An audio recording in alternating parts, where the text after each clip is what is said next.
It kind of felt like this fight just fell under the radar with all the other amazing finishes at UFC Pittsburgh, but make no mistake, Uriah Hall made his claim yet again at middleweight after he fought back from a ton of damage put on by Krzysztof Jotko in the first round.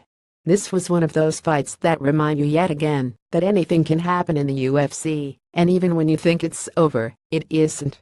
Kamaru Usman is no stranger to displaying his freak knockout power in his wins for the UFC, and at UFC Pittsburgh, Sergio Moraes was just the next person in line for the insane finishes that Usman has been dishing out. He said it to Jon Anik and Dominick Cruz before, that he was a problem for anyone in the division, and with bombs for hands like that, it's hard to argue with the man's logic.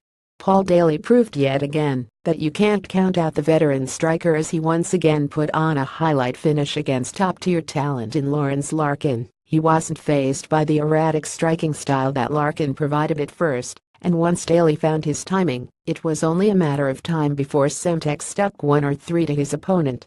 Gokhan Saka's debut for the UFC was highly anticipated for many fight fans, and matchmaking delivered with what turned out to be a dynamite matchup between Gokhan Saka and Henrique da Silva. Saka stayed resilient through the initial burst from da Silva, peppering in his boxing as he looked for the finish, and although it seemed that da Silva had his number at certain points with elbows in the clinch, Saka made it clear yet again that his striking is king, and yes, the UFC is in fact his house. After a lackluster debut at Bellator, Nick Pico stuck his nose to the ground and delivered a huge knockout performance in what turned out to be an emphatic KO victory over Justin Lin.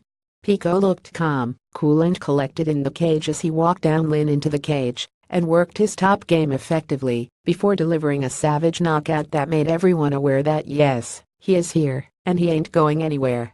Want to share your opinion? Why not write for us? Previous post, next post, next.